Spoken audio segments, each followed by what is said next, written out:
বন্ধুরা, আপনারা দেখছেন আমাদের ইউটিউব চ্যানেল তারামা বাটিক। নতুন বছরের অনেক ভালোবাসা ও অভিনন্দন রইল। তো আজ আমরা দেখাবো মোমবাটিকের চাদর কিভাবে রং করা হয়। তো প্রথমে আমরা চাদরগুলোকে মনোফলের জলে চুবিয়ে নিচ্ছি। তো আমরা একটা করে দুটো করে চাদরগুলোকে মনোফলের জলে চুবিয়ে নেব। আমাদের চোবানো হয়ে গেলে আমরা 2-3 মিনিট চাদরগুলোকে মনোফলের জলে চুবিয়ে রাখব। 2-3 মিনিট পর আমরা চাদরগুলোকে তুলতে শুরু করব জল ঝরানোর জন্য। আমরা যেহেতু ন্যাপথল রং করব, তো জলটা ঝরে গেলে ন্যাপথল রং ধরতে বা রং করতে আমাদের খুব ভালো হবে। আমরা জল ঝরানোর জন্য 5 মিনিট মতো রেখে দেব। তারপরে আমরা ন্যাপথল করব। তার আগে আমরা আপনাদের দেখাবো কিভাবে ন্যাপথল রং তৈরি করা হয়। আমাদের প্রত্যেকটা চাদর ভালো করে ভেজানোর পর আমরা শুকানোর জন্য তুলে দিলাম। এবার আমরা দেখাবো কিভাবে রং তৈরি করা হয়। তো আমরা আজকে যে রংটা তৈরি করব সেটা হলো রানী।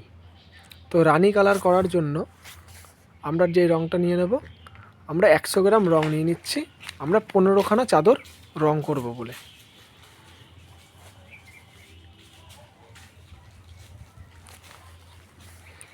আমরা একটা ছোট পাত্রে অল্প পরিমাণ জল নিয়ে নেব রংটাকে গোলানোর জন্য।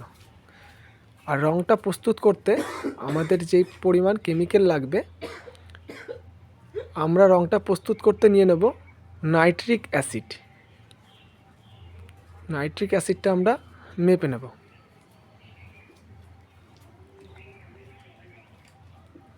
আমরা রংটাকে খুব সুন্দরভাবে গুলিয়ে নেব, যাতে কোনো দানা দানা ভাব না থাকে, তাহলে রংটা ধরতে কাপড়ে সমস্যা হতে পারে।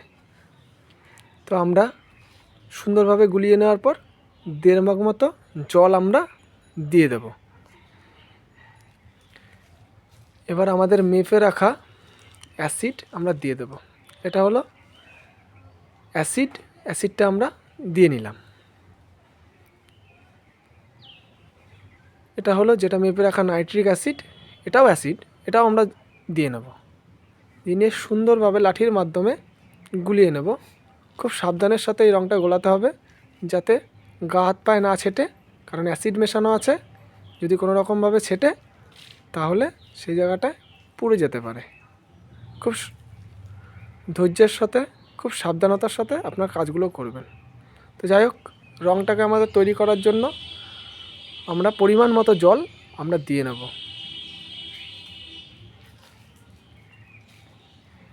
পৌনে 1 বালতি মতো জল আমরা দিয়ে নিলাম। এবার আমরা দেখাবো ন্যাপথল করার প্রসেস। তো ন্যাপথল করার জন্য ন্যাপথলটা আমাদের তৈরি করাই রয়েছে। তো আমরা অন্য কোনো ভিডিওতে আপনাদের দেখাবো যে ন্যাপথলটা কিভাবে তৈরি করতে হয়। তো প্রথমে আমরা ন্যাপথল থেকে আমরা ভালো করে গুলিয়ে নেব।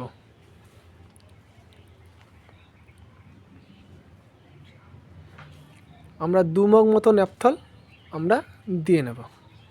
দিয়ে নিয়ে হাত দিয়ে খুব সুন্দরভাবে গুলিয়ে নেব। এবার জল ঝরানো যে চাদরগুলো ছিল সেগুলো আমরা চুবিয়ে দেব। খুব সুন্দরভাবে চোবাতে হবে, যাতে প্রতিটা জায়গায় ন্যাপথল খুব সুন্দরভাবে ঢোকে। নাহলে রঙের ক্ষেত্রে লাইট ডিপ টোন আসতে পারে। তো সেক্ষেত্রে আমাদের দেখতে হবে যে প্রতিটা জায়গায় খুব সুন্দরভাবে যাতে ন্যাপথলগুলো ঢোকে, এটা আমাদের খুব সুন্দরভাবে দেখে নিতে হবে। চাদরটাকে আমাদের পাল্টে দিতে হবে, যাতে প্রতিটা জায়গায় খুব সুন্দরভাবে ন্যাপথলগুলো ঢুকতে পারে। ন্যাপথলটা আপনারা যত সুন্দরভাবে ব্যবহার করতে পারবেন, রঙটা খুব সুন্দরভাবে অল্প সময়ের মধ্যে রঙটা ধরে নেবে। একই প্রসেসে ন্যাপথল রঙটা আমরা করব। আবার আমরা দুটো চাদর একসাথে চোবাবো। সেজন্য আমরা আবার দুটো চাদর এর মধ্যে চুবিয়ে দেব।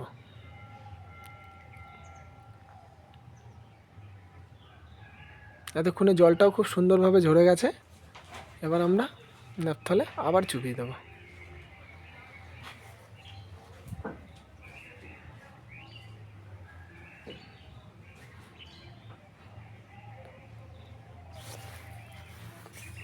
সুন্দরভাবে পাল্টে নিতে হবে যাতে উপর নিচ খুব সুন্দরভাবে ন্যাপথলটা ধরে, কারণ ন্যাপথলটা যদি কোনো জায়গায় কম বেশি হয় তাহলে কিন্তু লাইট ডিপ টোন আসতে পারে।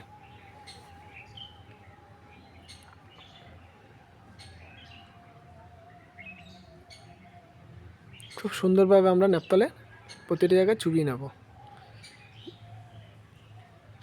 এবার আমরা ন্যাপথল থেকে আস্তে আস্তে কাপড়গুলোকে তুলতে থাকব।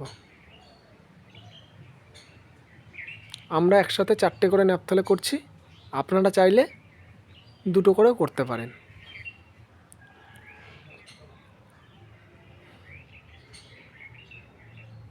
আমরা এখানে 1 মিনিট মতো রেখে দেব যাতে ন্যাপথলটা সুন্দরভাবে ঝরে যায়। তো আমরা দেখাবো এবার রং করাটা। যে রংটা আমরা তৈরি করে রেখেছিলাম সেই রংটা আমরা 4-5 মগ মতো দিয়ে নেব। আবার যতটা পরিমাণ রং আমরা বালতি থেকে নিয়েছিলাম ঠিক ততটা পরিমাণ রং ওই ড্রাম থেকে বালতিতে আমরা দিয়ে নেব। আর আমাদের 12টা চাদরের জন্য আমরা 1 বালতি রং গুলিয়েছিলাম। আপনাদের এই 12টা চাদরের মধ্যে এই রংটাকে সমান ভাগে দিয়ে নিতে হবে। তো প্রথমে আমরা 1.5 মগ মতো রং নিয়ে নিলাম, দিয়ে আমরা 2টো চাদর আমরা এখন চোবাবো। যে ন্যাপথল করে রেখেছিলাম যেই চাদরগুলো, সেই চাদরগুলোকে আমরা এখন রঙের মধ্যে চোবাবো। খুব সুন্দরভাবে চোবাতে হবে যাতে রঙটা অল্প সময়ের মধ্যে সুন্দরভাবে রঙটা ধরে যায়। আপনারা হয়তো দেখতে পাচ্ছেন রঙটা রানী কালারটা অলরেডি চলে এসছে। তো কালারটা খুব সুন্দর একটা কালার। তো আপনারা এই প্রসেসে করলে আপনারাও এই কালারটা খুব সুন্দরভাবে সহজে বাড়িতে বসেই করতে পারবেন। আমরা 2টো চাদর রং করার জন্য আমরা 1.5 মগ রং দিয়েছিলাম। তো যদি আপনারা চান আরও লাইট করতে, সেক্ষেত্রে আপনারা রঙটা বা ন্যাপথলটা দুটোই কম বেশি করতে পারবেন। তো আমরা সুন্দরভাবে কাপড়টাকে চোবানোর চেষ্টা করব যাতে ভেসে থাকলে ধাবা আসার চান্স থাকবে। তো আমরা আবার 2টো কাপড় একসাথে টানবো। তো সেই জন্য আমরা আবার 1 মগ রং আমরা রঙের ভাণ্ডতে দিয়ে নিলাম, দিয়ে আমরা একইভাবে আবার চাদরগুলোকে টানতে থাকবো।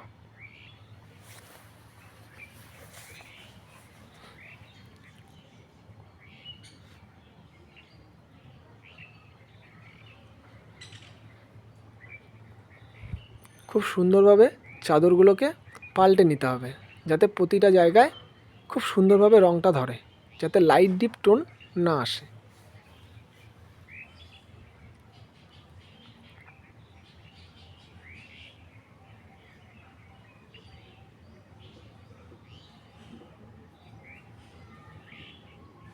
প্রতিটা চাদর খুব সুন্দরভাবে জলের তলাতে আমরা হাতের মাধ্যমে আমরা জলের তলায় চুবিয়ে দিচ্ছি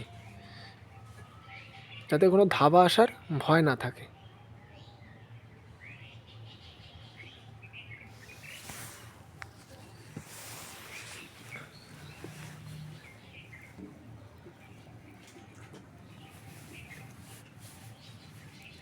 এবার আমরা চাদরগুলোকে আস্তে আস্তে তুলতে শুরু করব।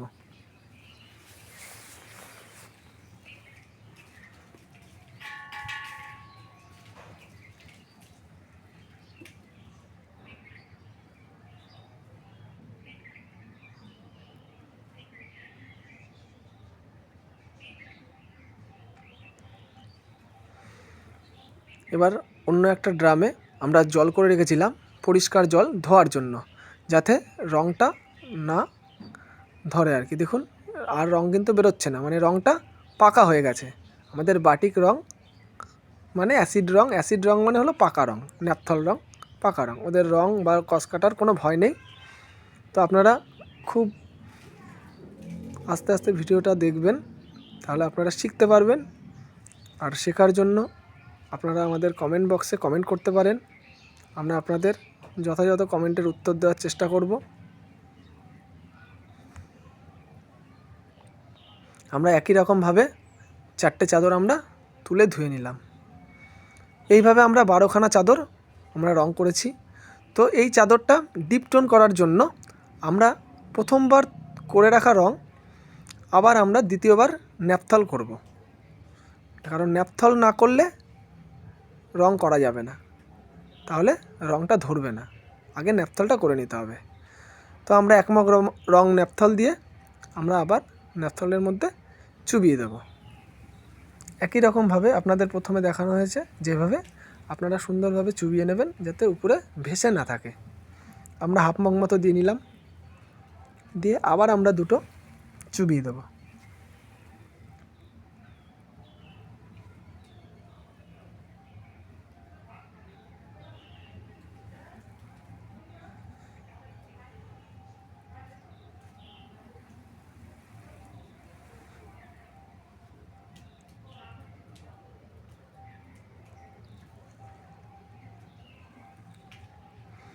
খুব ভালোভাবে চোবাতে হবে যাতে কোনো জায়গায় কালার লাইট ডিপ না হয়, সেটা আপনাদের দেখতে হবে। কিন্তু 30 সেকেন্ড মতো চুবিয়ে রাখার পরে আমরা একটা একটা করে আবার ন্যাপথল থেকে চাদরগুলোকে তুলতে শুরু করলাম।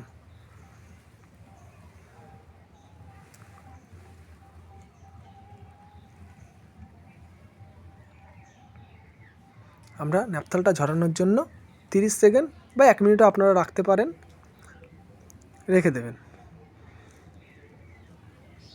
1 মিনিট রাখার পরে আমরা রঙের ড্রামে আবার ন্যাপথল করা চাদরগুলোকে চোবাতে শুরু করব, তাতে রঙটা ডিপ টোন চলে আসবে।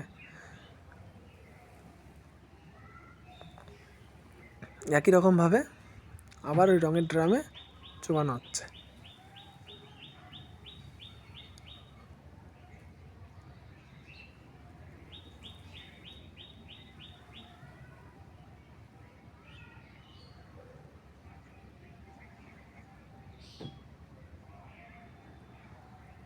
সুন্দরভাবে 30 সেকেন্ড থেকে 1 মিনিট আমরা রঙের জলে চুবিয়ে রাখার পর আমরা একটা একটা করে চাদরগুলো আবার তুলতে শুরু করলাম।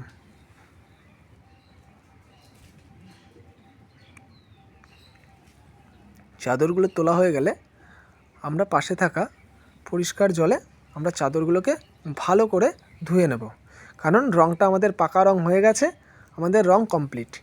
তো অতএব আমাদের পরিষ্কার জলে সুন্দর করে ধুয়ে নিতে হবে। আমাদের 12খানা চাদর রং করা কমপ্লিট হয়ে গেছে। খুব সুন্দর রঙটা এসছে, আপনারা দেখতে পাচ্ছেন। আরও ভালো ভালো রঙের দেখার জন্য আমাদের চ্যানেলটি সাবস্ক্রাইব করবেন, পাশে থাকা বেল আইকনটি ক্লিক করবেন। ধন্যবাদ।